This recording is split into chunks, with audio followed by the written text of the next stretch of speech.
Good evening, everyone. Welcome to ASM Lit Club Heritage of Kakatiya Warangal talk. This will be by Dr. Varsha Shirgaonkar. I request everyone to mute your audio and stop your video for better connectivity. Over to you, Minal. Good evening, everyone. I am Minal Shirsagar. I am chairperson of the Literary Club of the Asiatic Society of Mumbai. It gives me great pleasure to welcome you here this evening for a talk on the heritage of the great Kakatiya dynasty of Warangal, which ruled for about 180 years in medieval times and about whom we know so little.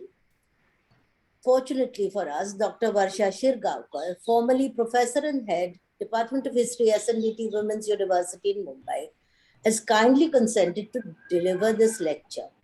She is a member of the Managing Committee of our Asiatic Society and continues her teaching and research work even today.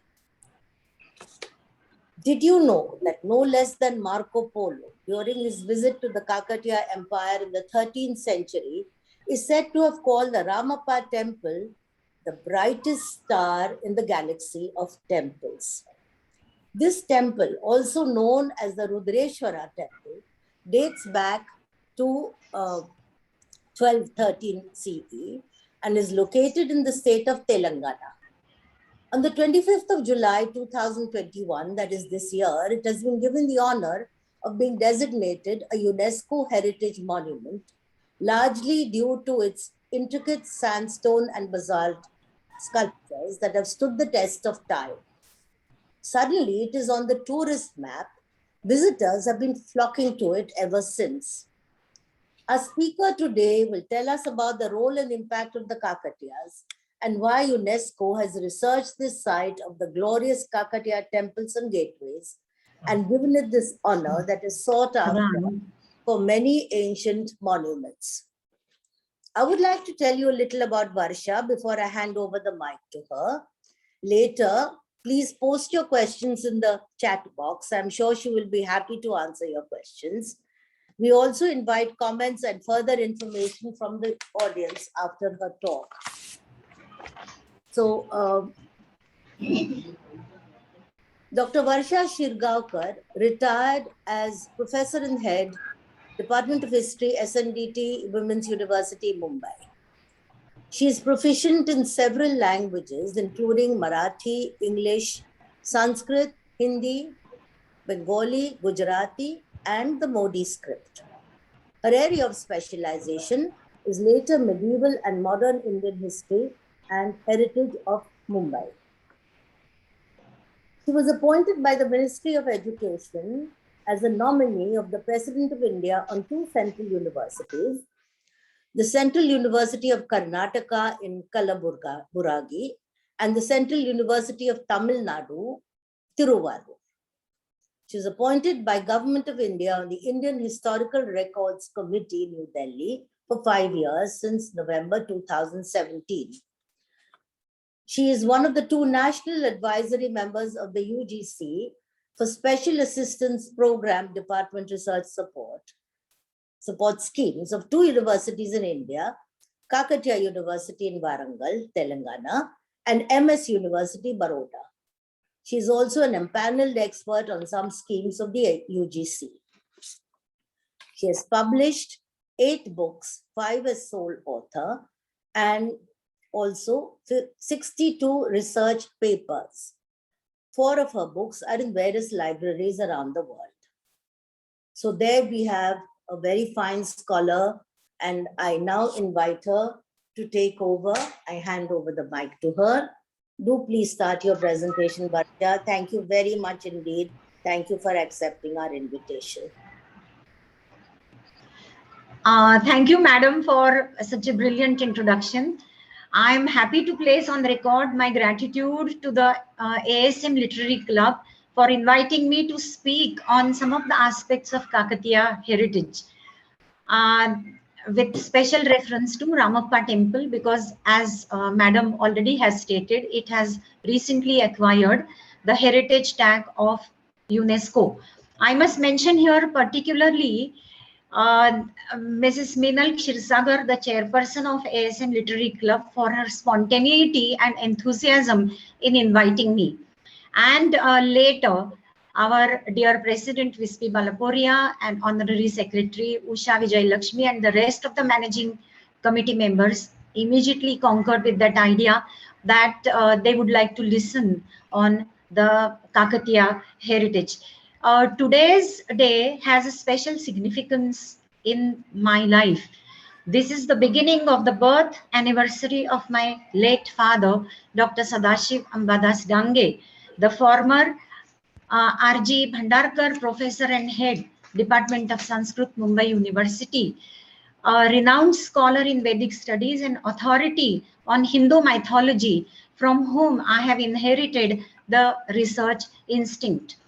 While coming to the topic of Ramappa temple, I must thank our Ministry of Culture for pursuing the matter of heritage status to Ramappa temple, which was in the pipeline for some years.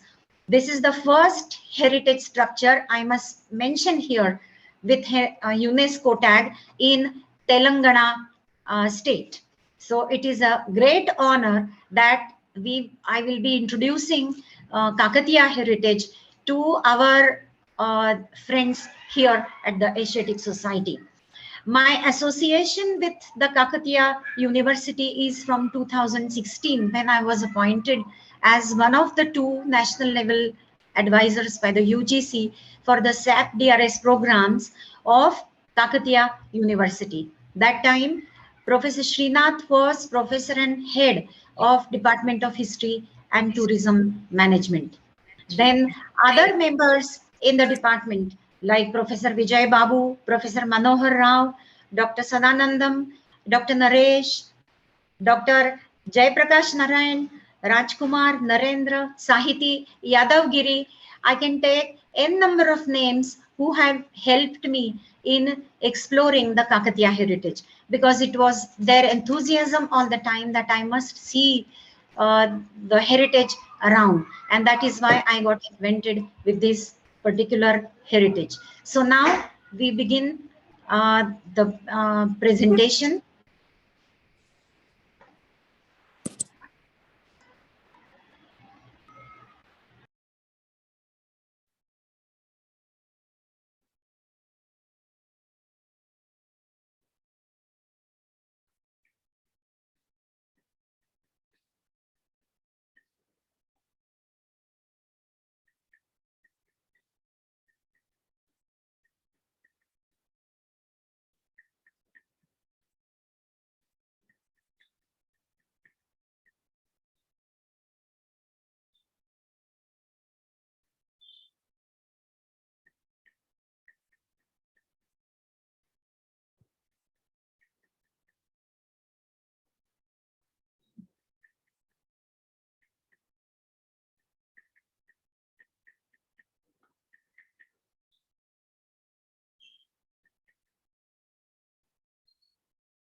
Can you see the slides? Can you see the slides? Yes, yes, we can. We can. Okay, yeah. So the title is Heritage of the Kakatiyas of Warangal in the light of UNESCO Heritage Tag to Ramappa Temple. We first would like to know who the Kakatiyas were, because many times Kakatiya rule is somewhat backseated in between the Chalukyas, before that the Rashtrakutas, and then directly the historians come to Vijayanagar Empire. But Kakatiyas played a very significant role in the history of Telangana of today. They were also ruling many parts of Andhra Pradesh, of today's Andhra Pradesh, I mean. They were earlier the feudatories of Kalyan Chalukya, Chalukyas of Kalyani. As we know, there were different branches of the Chalukyas. So they were earlier feudatories of Kalyan Chalukyas. And then later, they became the major rulers of Andhra Pradesh from about 1000 CE to 13.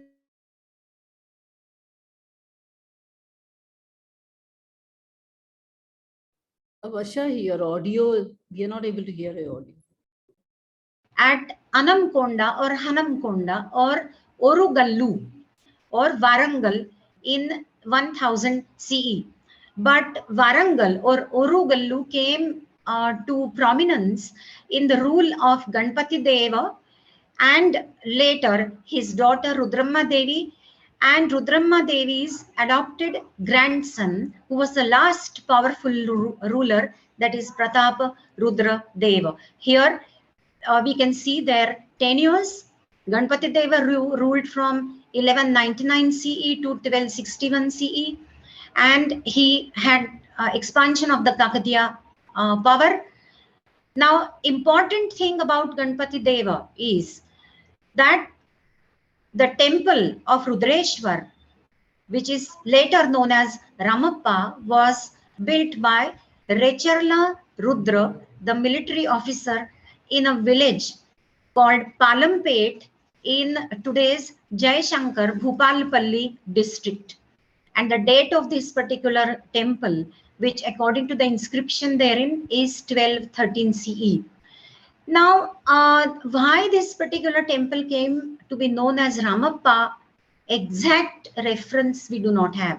But it is said to be, by tradition, the name of the Sthapati or the architect, who was a very brilliant architect who combined many principles, as we can see later in the slides, many principles of Manasara Shilpa Shastra and the actual stone and the kind of sand which was available in that area.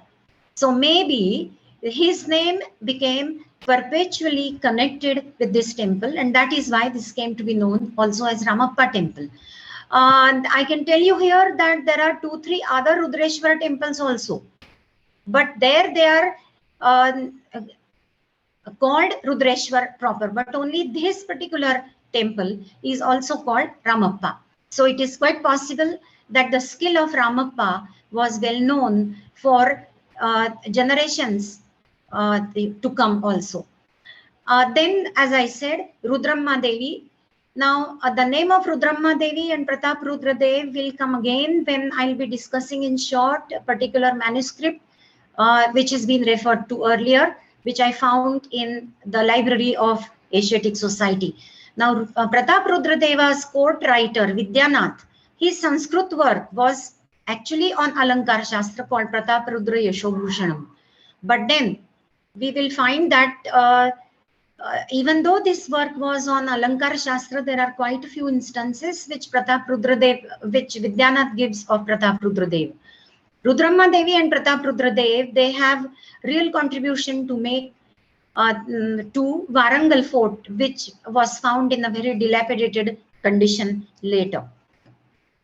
Now here is the map presently of Telangana state, and the arrow which is shown here, it is for Ramappa temple, which is in Jayashankar Bhupalpalli district.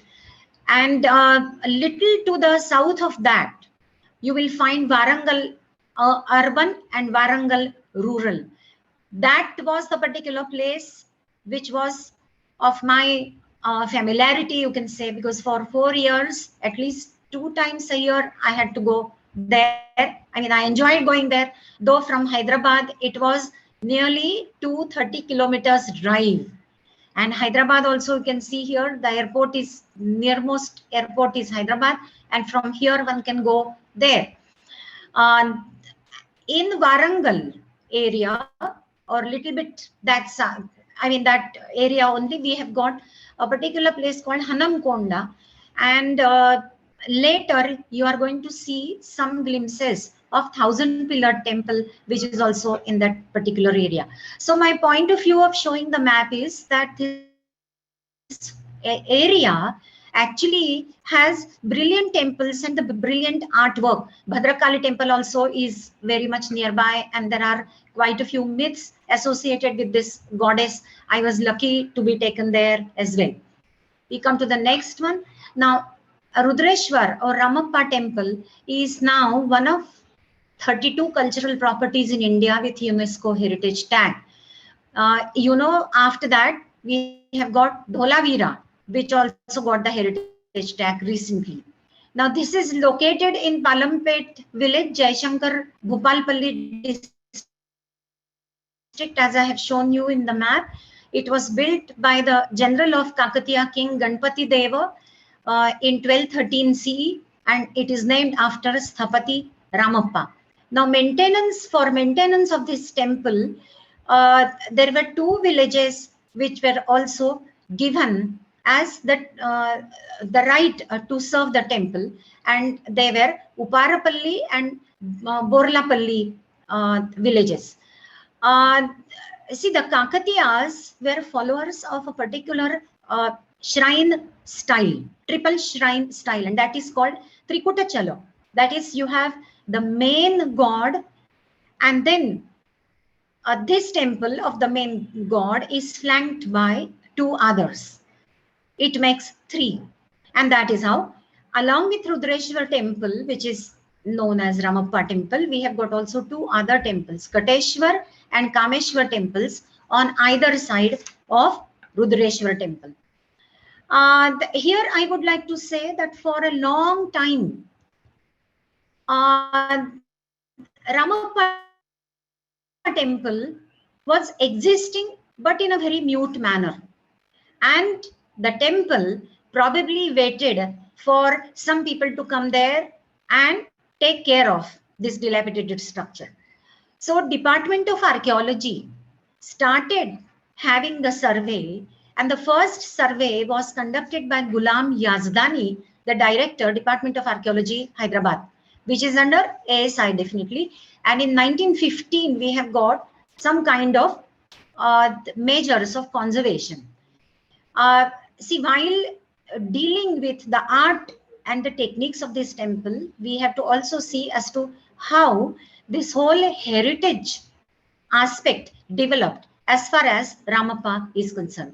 In 1916-17, clearing of vegetation and grass was done from various parts of the structure because they were supposed to be actually ruining the pillars and the joints.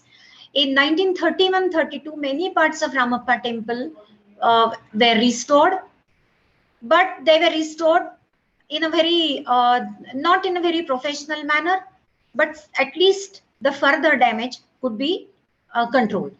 In 1956-58, conservation work of the roof and shikhara of the temple was undertaken. In 1986-88, conservation of the Nandi Mandapa was undertaken. As you can see here, the Nandi Mandapa, the picture at the bottom. Today, the roof of Nandi Mandapa is not existing. Nandi also was away somewhere. Maybe this was because of some invasions later. We don't know. There is no account of this. I mean, that kind of damage which was done later. But later, Department of Archaeology put the Nandi again at this particular place. And now that conservation work is going on with regards to even the erection of the mandap there. Continuation of conservation work of the shrines in the temple complex were done till 2001. Now, scientific conservation of work thereafter is being undertaken till presently. And then you have got some kinds of chemicals along with TPOL and all. Now here I would like to tell you that in 1993, you see, in February 1993, I presented my paper in Kakatiya University, Warangal, Indian History Congress. But little did I know that one day I am going to speak on Ramappa and the Kakatiya heritage. And in the same year, the one very important seminar took place, and it was organized, and that was engineering and technological achievements of the Kakatiyas of Warangal. And this was undertaken by the Regional Engineering College and along with INTAC. I would take here the name, though I haven't met this respected scholar in engineering, but Professor Pandurang Rao, he was one of the organizers of this particular seminar. I have gone through the proceedings of this, and they, along with the Department of Archaeology, tried now to undertake several conservation works. So my point of view of emphasizing this is that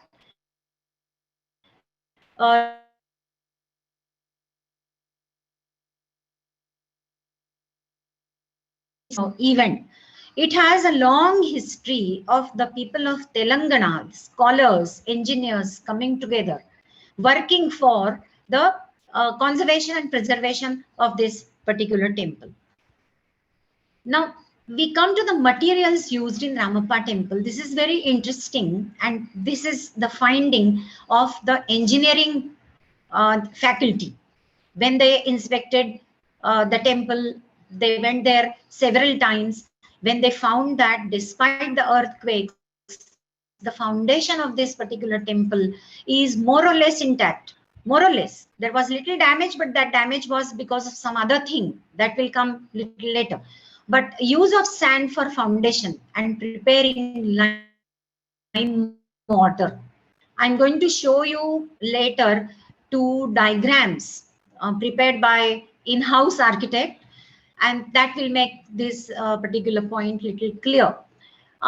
We have the use of pink sandstone named Chelwai, which was used for the construction of temple, especially the walls of the temple, which had the sculptures. For even pillars, of course, but for pillars, they used different stone. For pillars, there was use of stone available in the Deccan Tract, and this particular stone is having the metallic polish due to volcanic formation of stone. Beams were carved out of sandstone, granite, and dolerite. Portrayal of epic and Puranic stories, they are possible due to the quality of stone. There are several such panels which give you the stories of epics and the Puranic myths. Then there are images sculpted according to the guidelines of Shilpa Shastra, Manasara Shilpa Shastra. It is actually a combination, say it's a compilation of different periods, Shilpa Shastric directives, right from Vedic times as such. And it is really interesting reading that Sanskrit manuscript, which you can get it online also. And if you know a little bit of Sanskrit also, you can read that very easily. It is interesting reading that as to how the ancient Indians and during medieval times, the Hindu temples were built. Now, when I'm saying this about the materials used in Ramappa temple, I would say that these materials were also used for other sites like Thousand Pillar Temple, even the remains which we find in very scattered form in the Warangal fort. So we find that they made use of the artisans and the architects made use of the material which was readily available there. Pillars of the central mandapa in Ramappa temple, they are cubical at bottom and have octagonal and circular bands with sculptures of processions of musicians and dancers. Now, main architectural features would be, I mean, there are many, but here I can just say some, and each will be then having the illustrations in the corresponding slides. There are beautiful sculptures of 12 Madanikas, or you can say the female dancers. They are placed as figure brackets on the outer walls.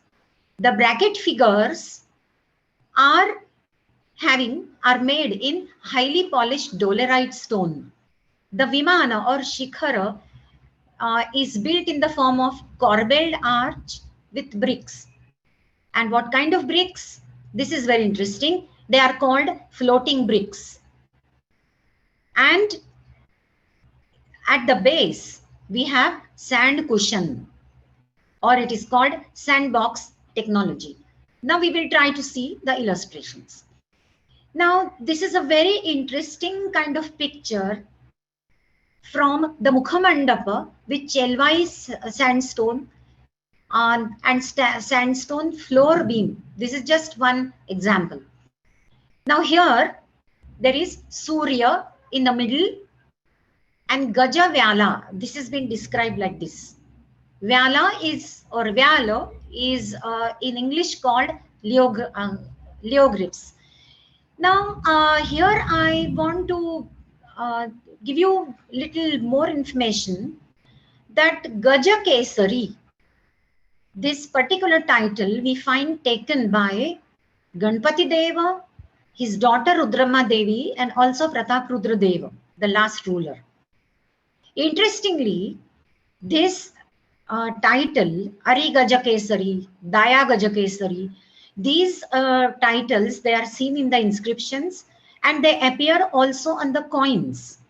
One of my PhD students, Dr. Vaidehi Pujari Bhagwat, whose PhD thesis is now published, History of Coinage in Deccan with special reference to Padmatankas.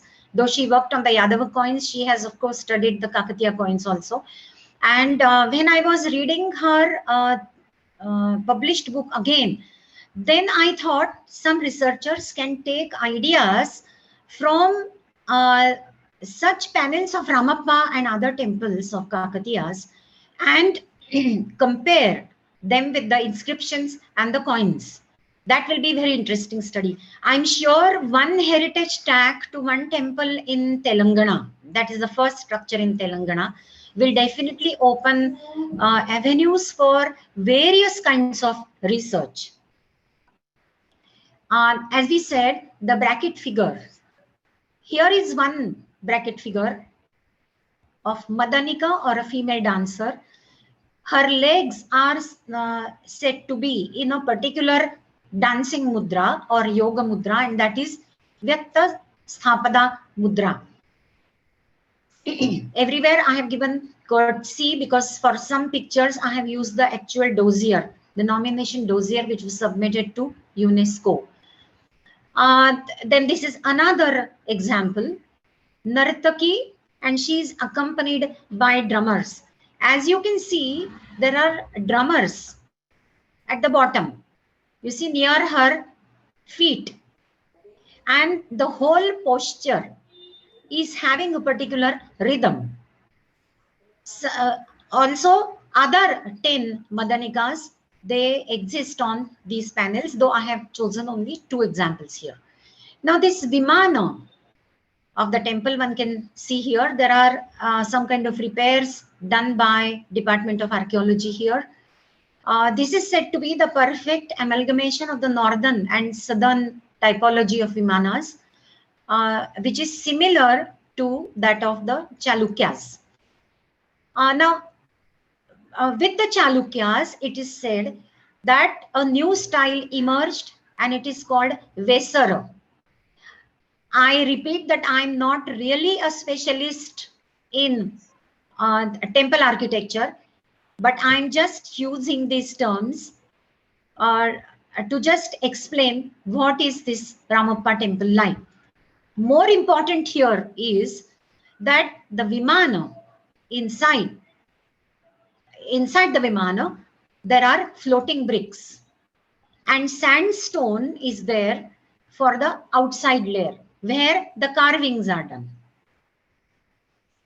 Now here is one very interesting example as to how the refined polished pillar used to look and the carvings thereupon used to look. See, so much luster, so much glitter one can see here. Then the stambhas are very peculiar. You see some such miniature stambhas, one particular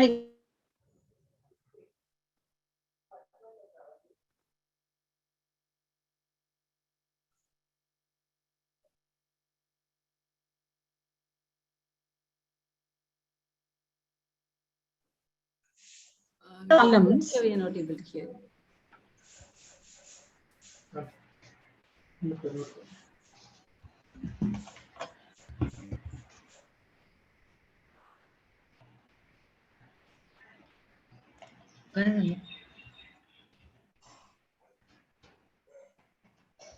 Bharat, explain first.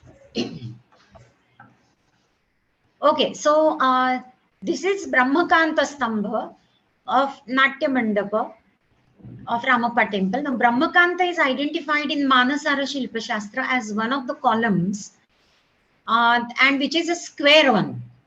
See, there are different kinds of stambhas which are mentioned in Shilpa Shastra, like Vishnukanta, etc. But this Brahmakanta is said to be a square pillar bearing the weight of the upper story. And such huge pillar one can find inside the Ramappa temple. Now, then Nandi Mandapa we have already seen earlier. This is a close-up of Nandi, and this is cut out of a huge rock of black basalt. See the kind of ornamental hangings on his body. One can see very clearly.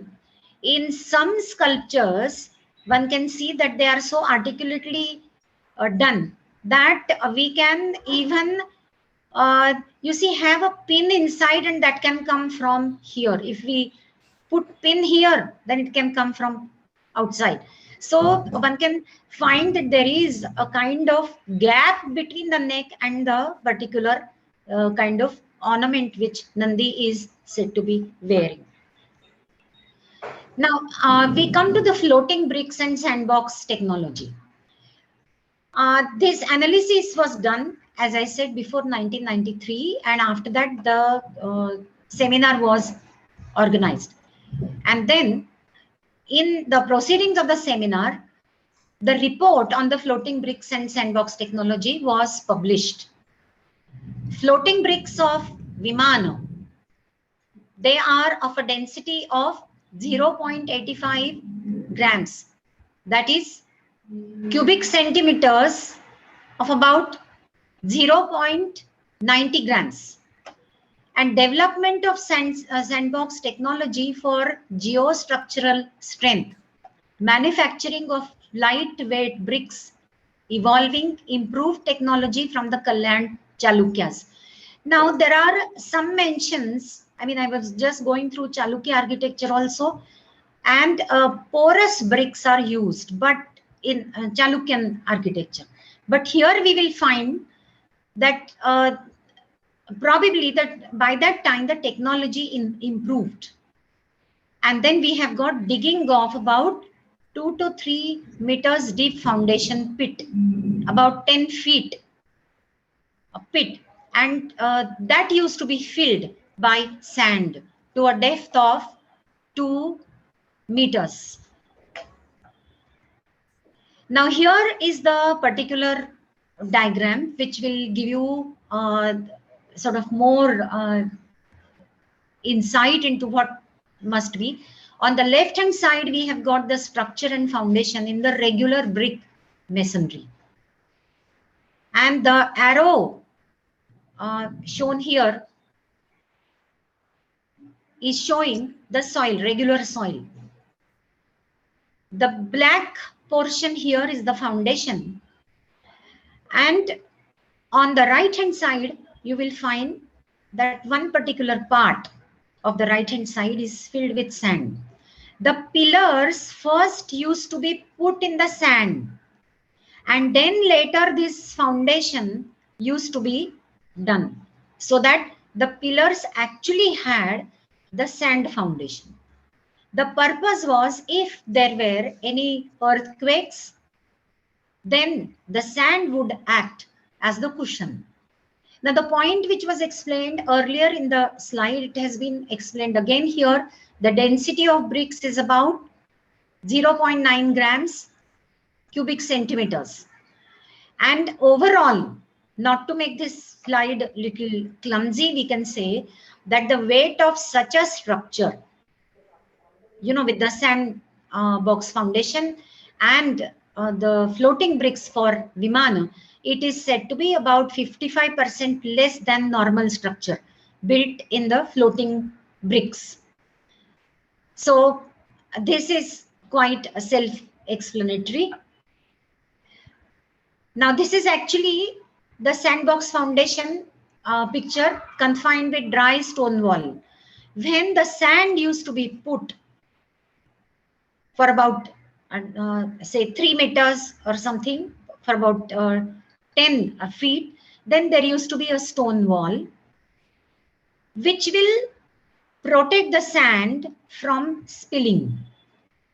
When the engineering team went there, they found that over the years, there are some gaps in this stone wall, because of which the sand is coming out. And that is why the conservation is to be done with regards to the protection of the sandbox foundation. As you can see here, the floating bricks are inside. Exactly above the Garbhagruha, there is Vimana, and the floating bricks are inside the Vimana. Outside portion is the sandstone structure where the sculptures used to be done. Now we come to another temple, as the title of my talk is not only Ramappa but Kakatiya heritage, Rudreshwara Swami.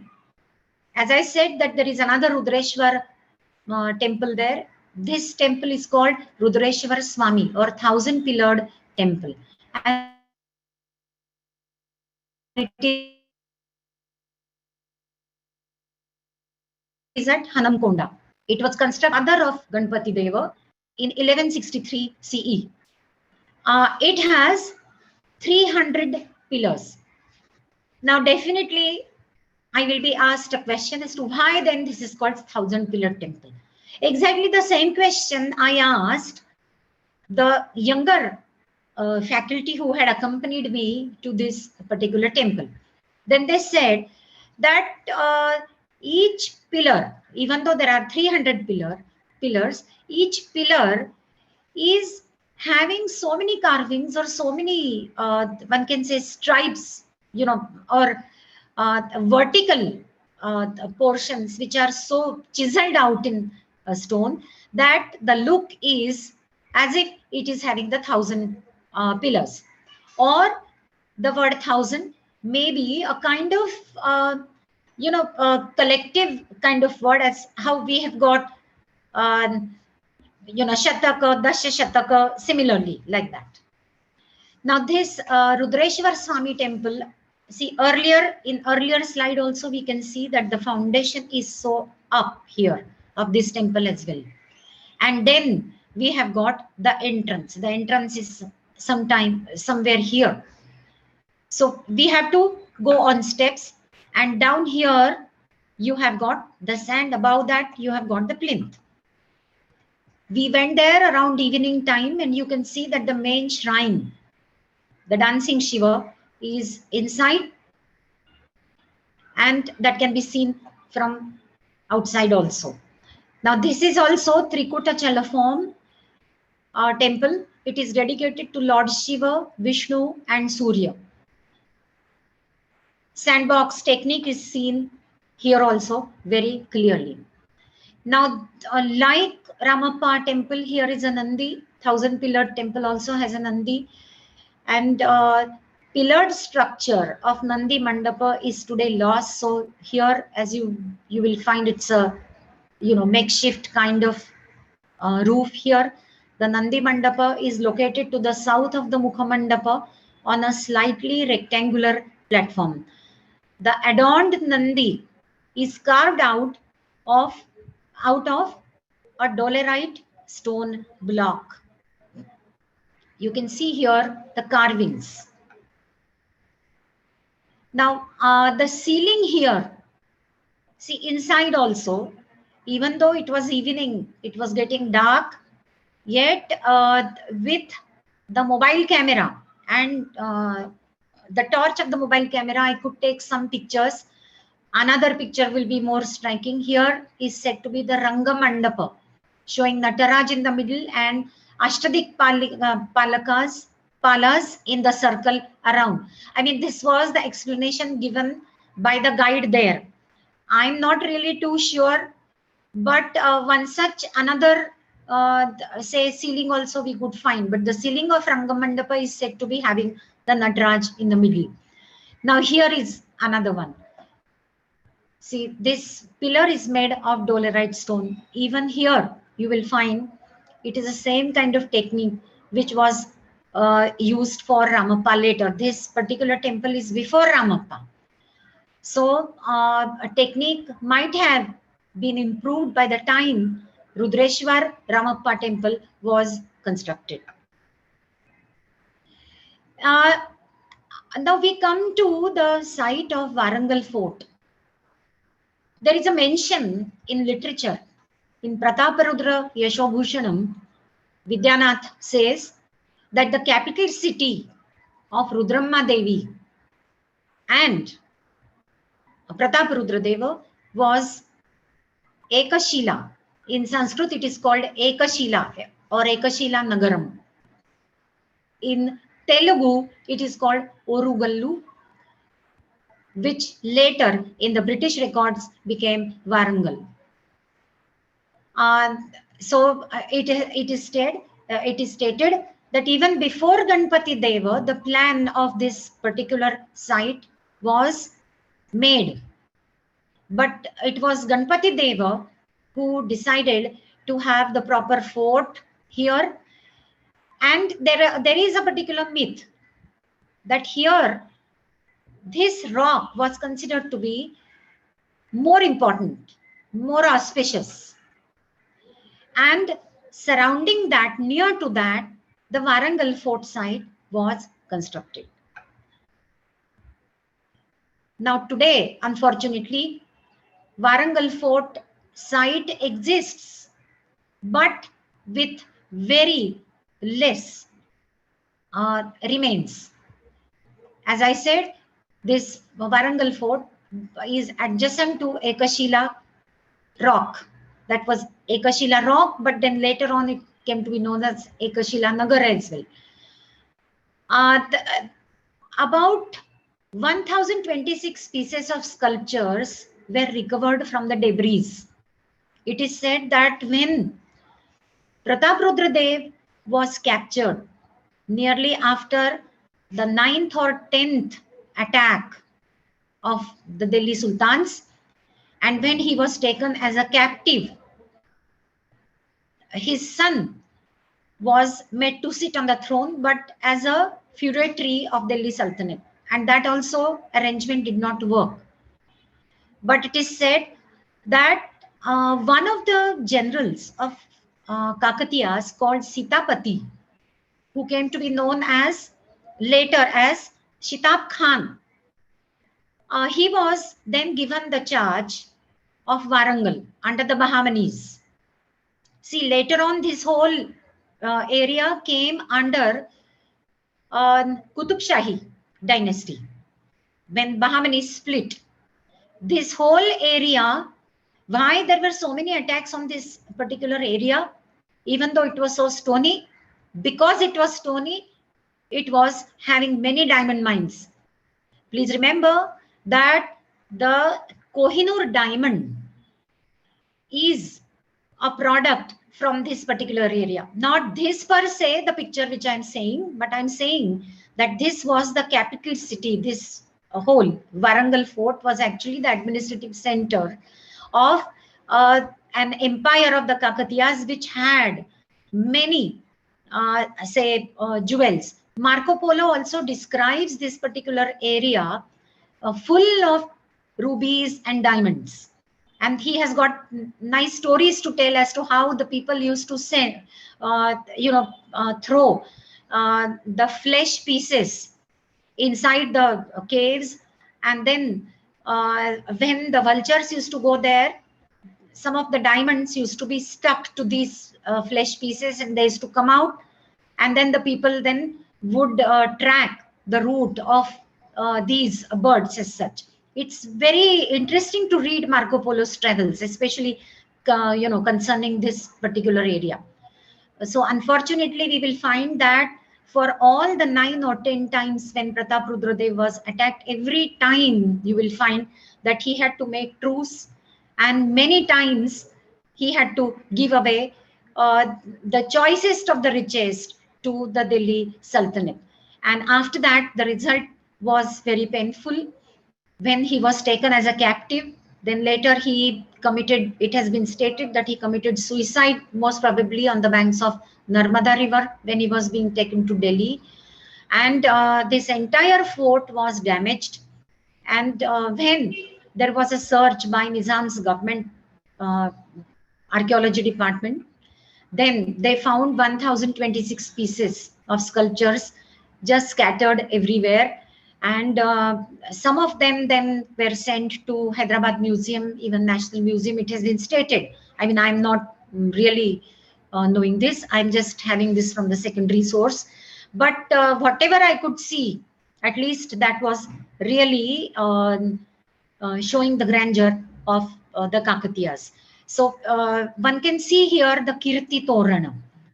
4 gateways, fortunately, at least 2-3 of them are intact. That also, why? Because you will find there is a sandbox foundation there. So maybe, and they were so huge that they could not be easily damaged. So this particular better picture I have taken from the website. This I had taken myself, but it's not very clear. Even earlier was very far away, so I thought I can have this picture.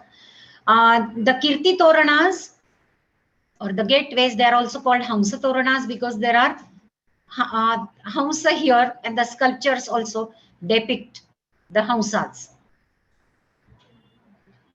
Now, you see, when the debris were discovered and archaeology department tried to rearrange, they could at least find that there were 2 small gateways. One of them is here, which were taking actually the visitors to Swayambhu temple, which was constructed, it has been stated, by Rudramma Devi. So this is a small gateway. Now this small gateway also will give you the pillar style, which is very different. And they are solid pillars. They are carved in dolerite stone. Kakatiya gateway, as I had shown the Kirti Toranas, and even here, they are known also as the art pieces, the sculpture art pieces. Now here is another panel, the patterns of sculpture as per guidelines given in Shilpa Shastra. That is, in one panel we must have Gandharvas, Narada Tumbaru, and then in one panel we must have all these Abhushanas, and in one panel there should be the military. Probably this is the military panel, which is not existing now. But then you will find that they did use some of the Shilpa Shastra norms. This is again another kind of ruin which is found in Swayambhu temple. This is again Gajavyala. I would say this is Gajavyala seen on the upper frame as such. Though it's not very clear, one can see that actually Gaja is there, and above that you have got also Kesari.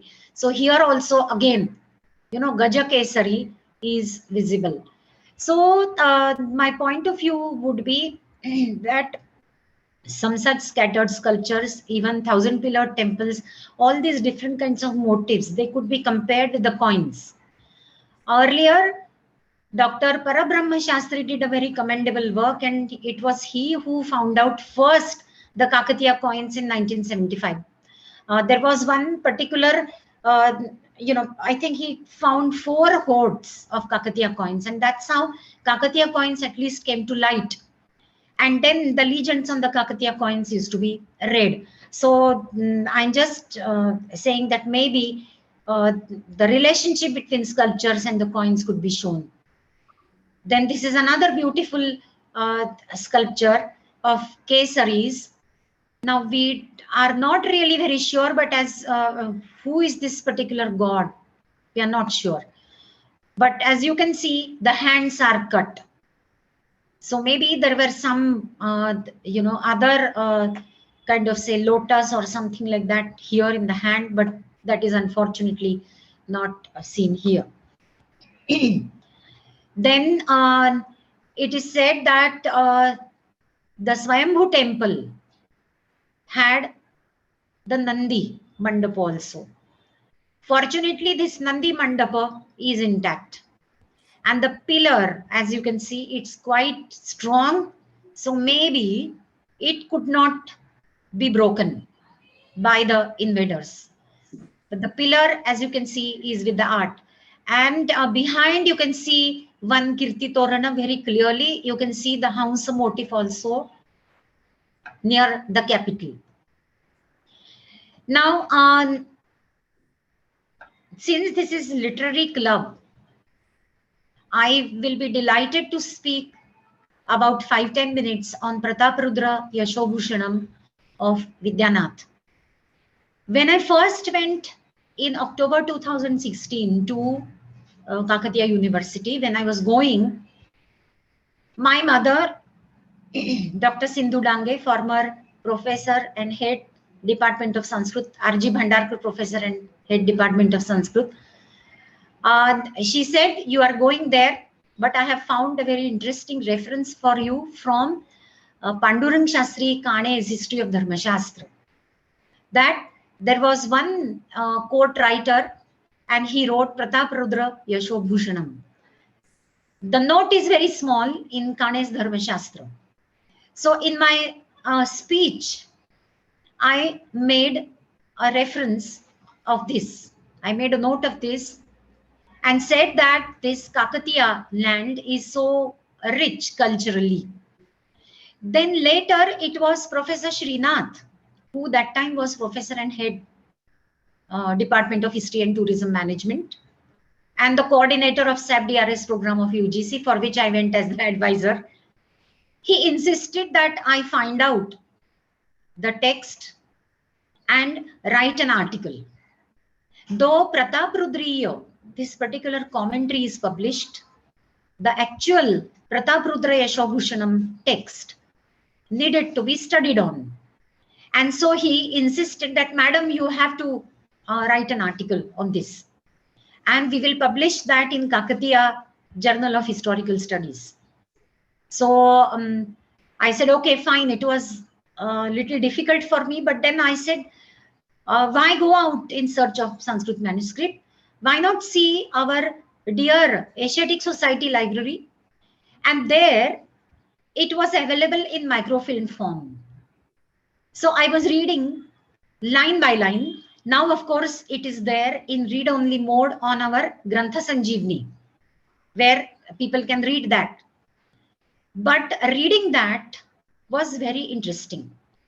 Vidyanatha's Prataparudra Yashobhushanam is actually the work on Alankar Shastra.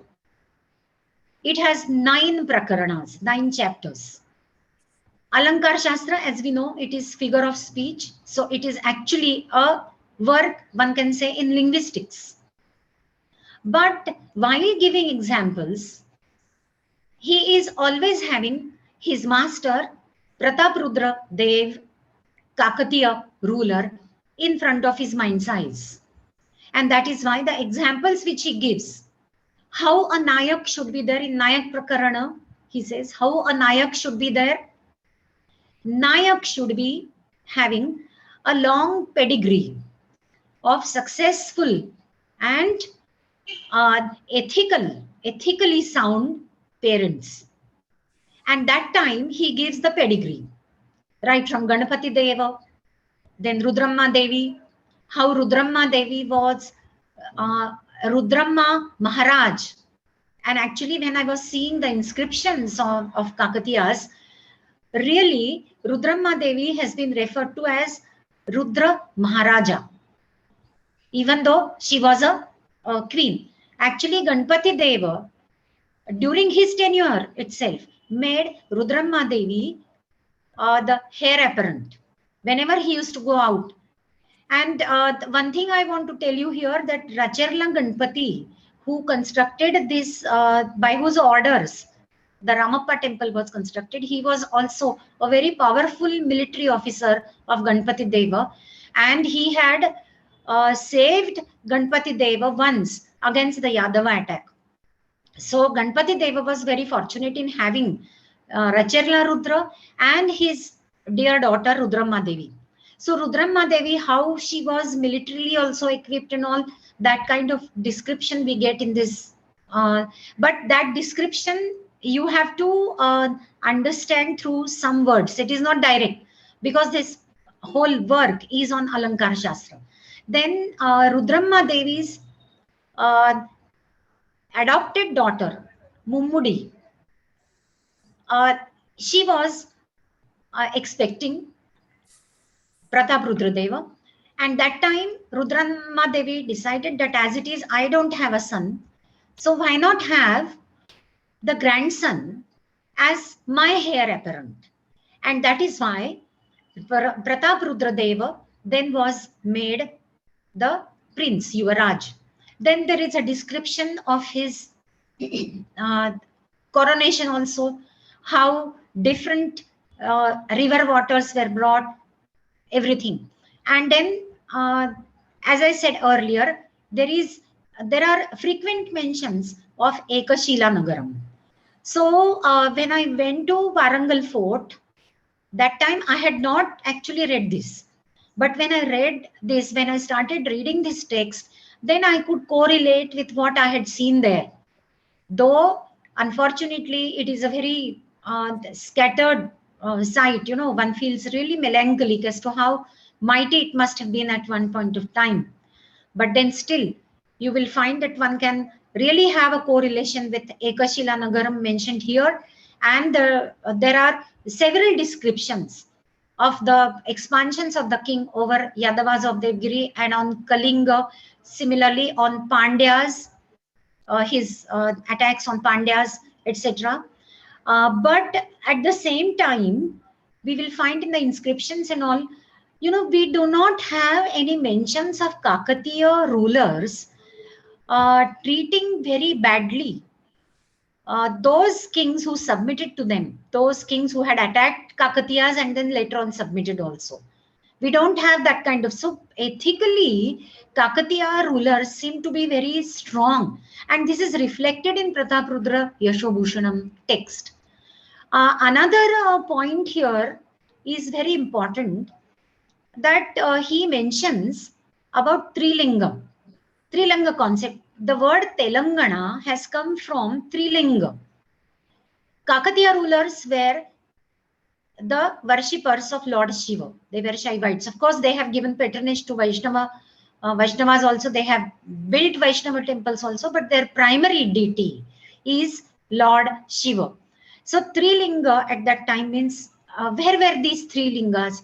One is at Sri Shailam at Kurnool district, then Kaleshwara at Adilabad, and Draksharamam in eastern Godavari region. See, there is a very beautiful description of Godavari river also in this Pratap Rudra Yashobhushanam. When the army of Pratap Rudra Deva was marching on river Godavari, they could see various kind of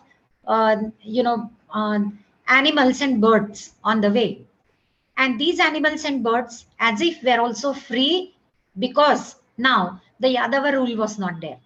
Of course, we don't know whether the Yadavas were treating the animals badly, but then this is, from Kakatiya angle that he's saying that now this region belonged to the Kakatiyas and they were now very freely moving here and there.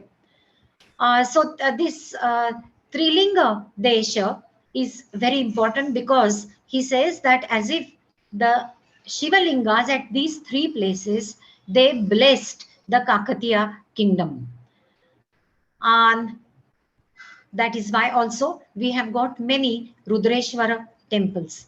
At many places we have got Rudreshwara temples. They are called Rudreshwara temple because Rudra is said to be their Ishwar.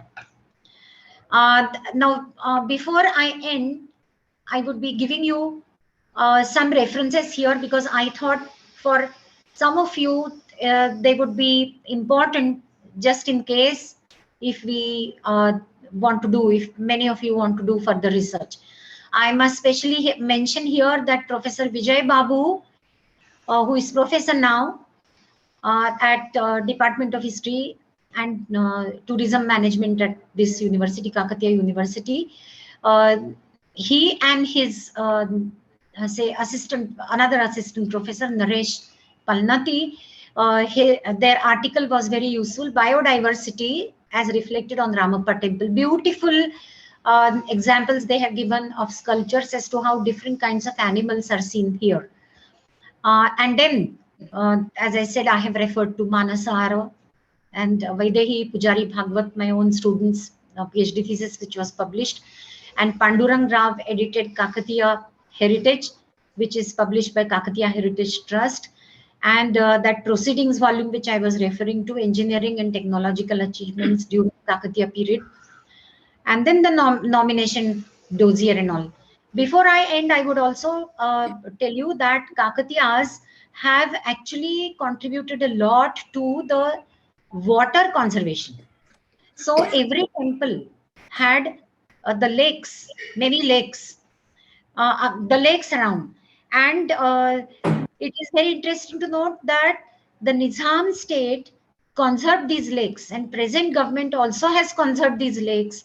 And they have, these kind of water, say, management schemes, which are very useful as one of the social welfare activities of the government. Thank you so much.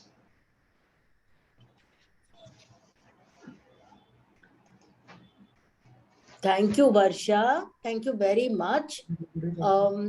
Before we go to the question and answer session, I was wondering if there was a little time to watch a video made by the BBC on the Ramappa temple. It's just about 3 minutes long. It is not, a scholarly piece of work, but it gives you some visuals which you might find interesting. So would everyone like to watch it? What do you think, Varsha? Yeah, but that is in Telugu, I guess. No. No, It's a BBC video. BBC. BBC. Oh. Yeah, so it is in Telugu, but they've got the writing and they've given you the subtitles. Okay. So how do I do? Can you play it for us? No, I can play it, Varsha, but I've sent it to Usha and she will play it for us. no. That perhaps we can have the question and answer session. Varsha, Huh. can you stop sharing the screen? Then I can play this. Yeah.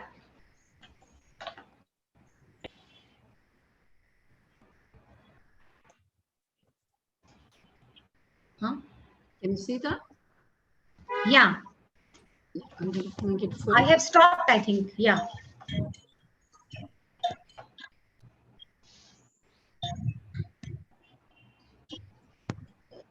There's no sound, Usha. Yeah.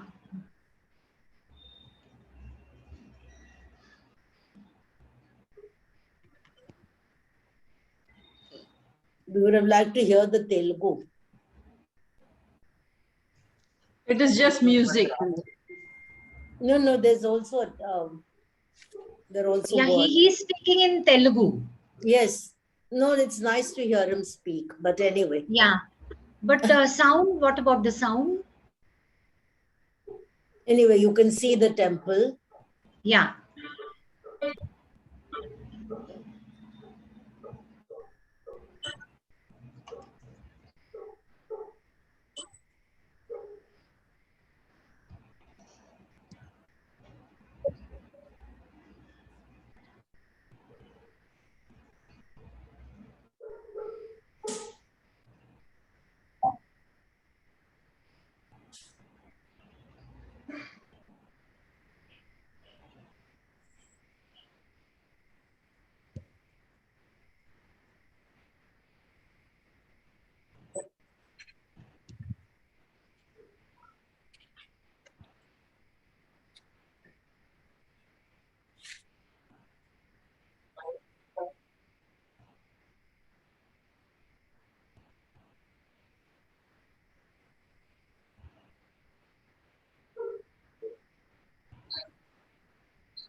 Yeah, that's it. It's very beautiful, I must say. It would be lovely to go and visit the place.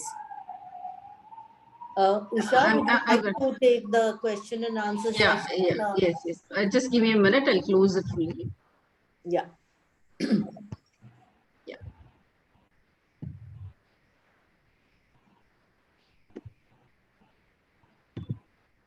Yeah, the session is now open for questions. Anyone has questions? I think many must be having questions. Even I have one. I just wanted to know, where did they get the stones from? I think the sculptures are black basalt, and the rest of the temple is sandstone, looks like. So did the sandstone come from Bihar, in that area, that near No, Varanasi?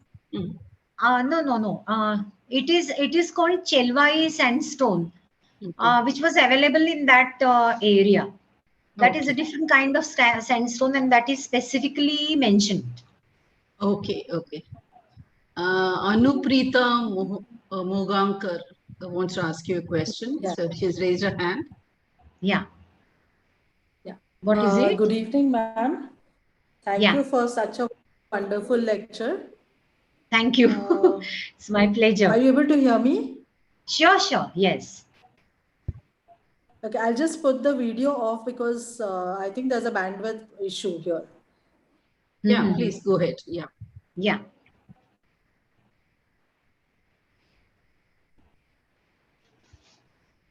Yeah, are you able to hear me now? Yes, yes. Yes. Please go ahead. Yeah. Thank you for the wonderful lecture. I'm actually not a history student, but I'm very much interested in temples and architecture. So if you see, this is my very first lecture I've been attending on temples. But I keep reading something on the Facebook and the internet always. And I've recently come across a sculpture which shows a woman, a lady wearing sandals. And they say it is from the Ramappa temple, the Madanikas. So is it true that the jewelry or the accessories were so advanced, and would you like to comment on that? No, I mean, I can't really comment on that, but maybe it's not a sandal per se, it is something different. I mean, I don't know. I have the picture in front of me. I don't know if I can show it to you on the screen. No, we have Okay. seen the picture. Yeah, we have seen Yeah. the picture. Okay. But then it comes on this Ramappa temple, and it Yes. is very much like that dolerite stone that you have shown, the Madanikas. Okay. So I was just curious to know something on that. No. Unless I see that, it is very difficult to really comment. I'll try to forward this to any. Can you give me any particular or and all? I'll forward this photograph so that Yeah. you'll probably go through it. Okay. So next is Thank Miss you. Miss Anupreeta Mogankar. Can you unmute and ask the question? No, I think she Yeah, asked. I She was asked. thinking right now. Okay. I was Then thinking right now. thank you. Thank you. Our president, Mrs. Vispi Balapuria, has raised her hand. Okay. Please unmute and ask, madam. Yeah. Varsha, Yeah.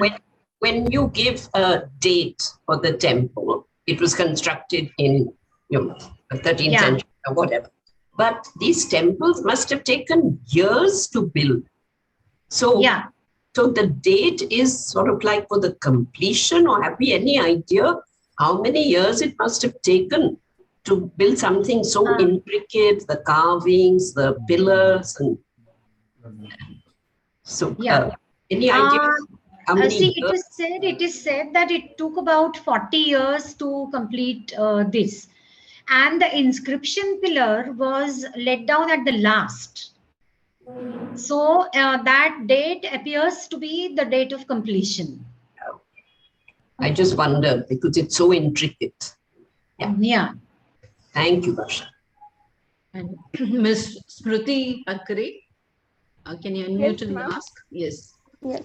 Ma'am, actually, I'm in 12th standard and I'm looking forward to do career in history.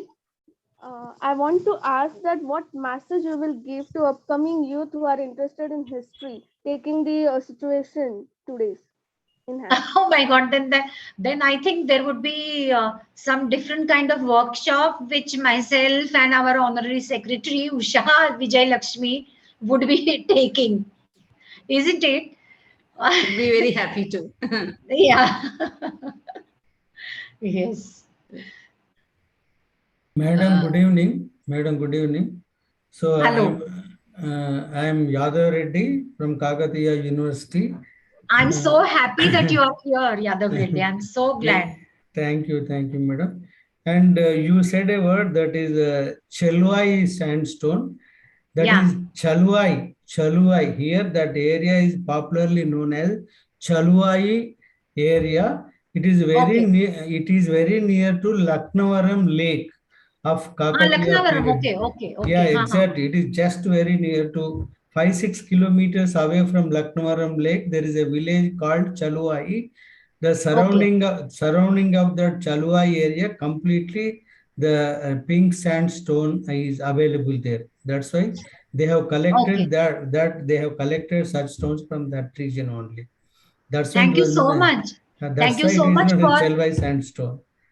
Thank you so much for this explanation.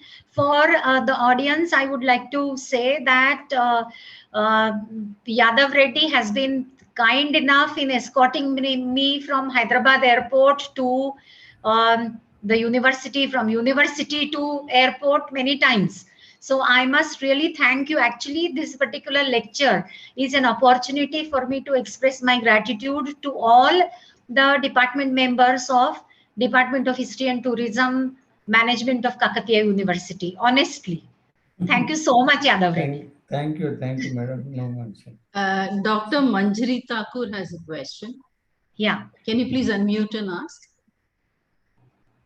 Dr. Manjari Thakur? Yeah, am I audible? Yes. Yeah, you are. Yeah, it was a wonderful presentation. Now, my Thank question you. as an artist to Varsha ma'am is, Yeah. obviously, it's been art all over me Yes. always.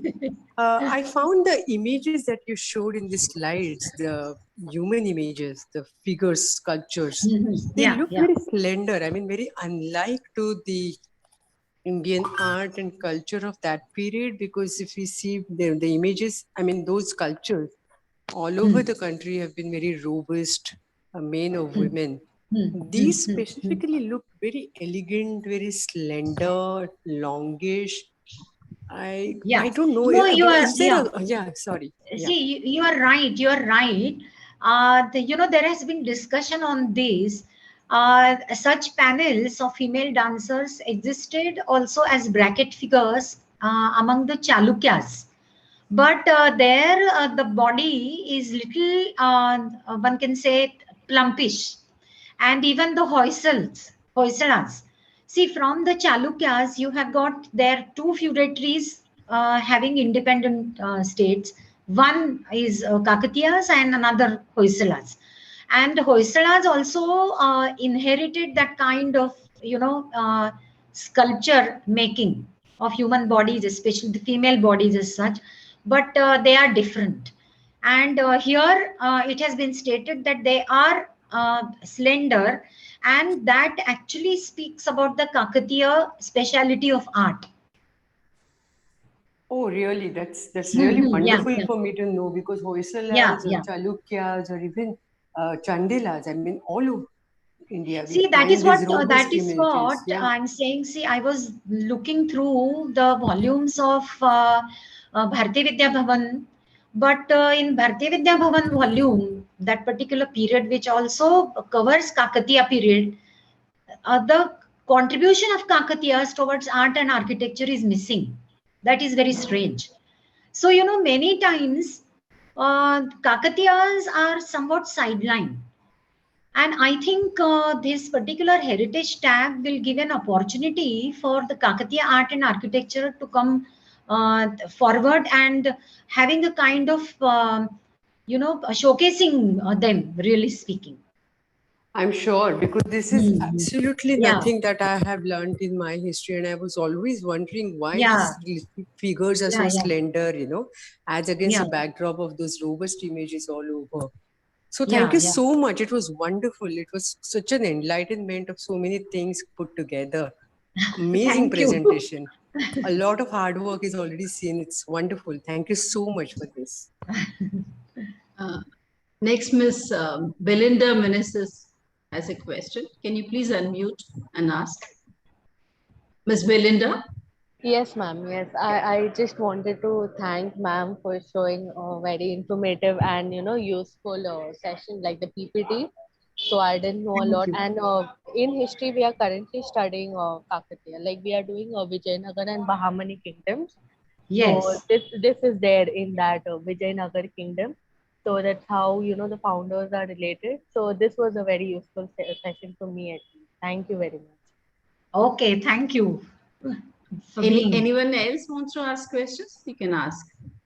I want to ask a question. Mangala Sardesh Yeah. Pandey. Yes. May I?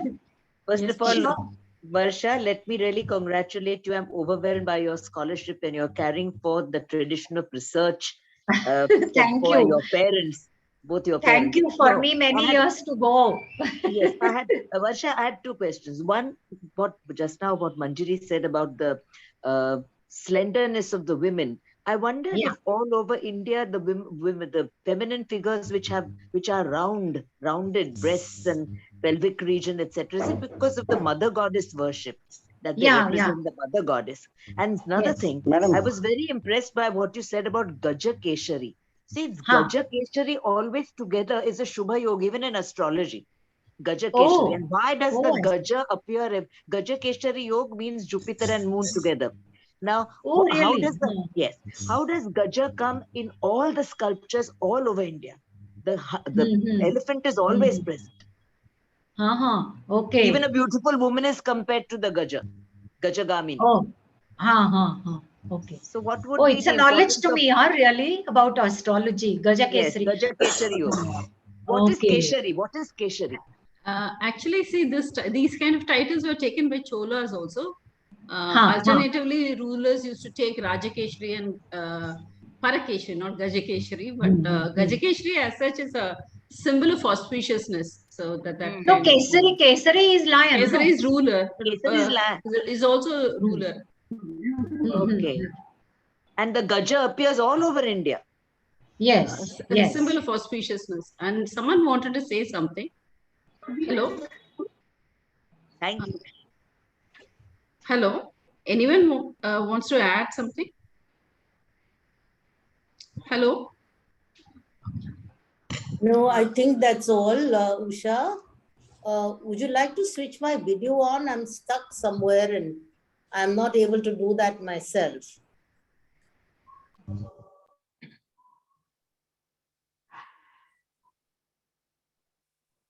Usha? Okay. So are we done? You can't click on your start video, Amina. No. You know what's happened is I'm on the list of participants and I'm not able to leave that list. It's got, I'm frozen there. Oh dear. Bad time because, half the screen is, anyway, it doesn't matter. Usha, if you can hear me, please switch my video on for me, but it's not really important. I would like to thank Varsha for having thrown light in such a fascinating manner on a subject that we know very little about. And we have really learned a lot from you this evening. So we are grateful, and we are grateful that you have this research-oriented and disciplined approach, as all scholars must.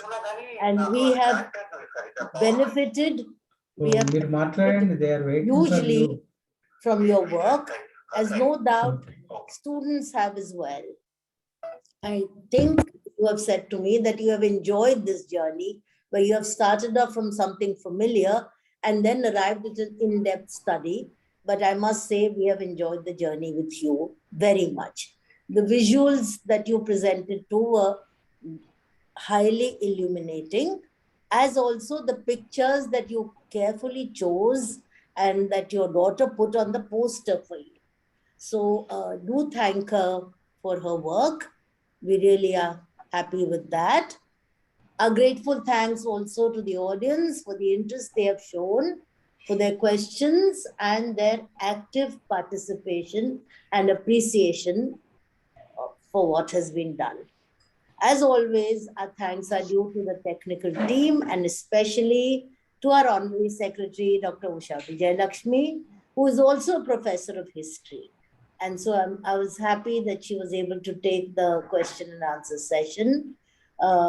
Perhaps another time we'll hear her talk about a temple or some other area of history.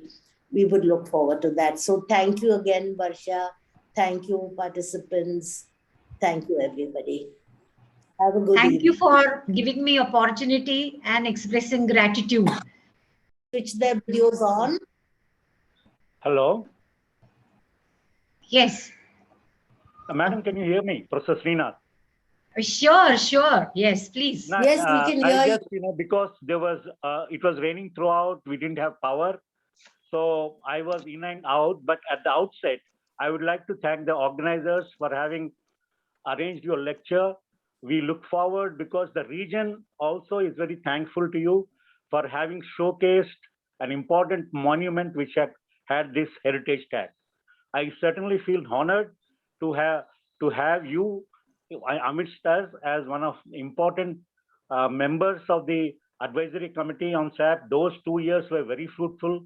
On your advice, we could take up many programs.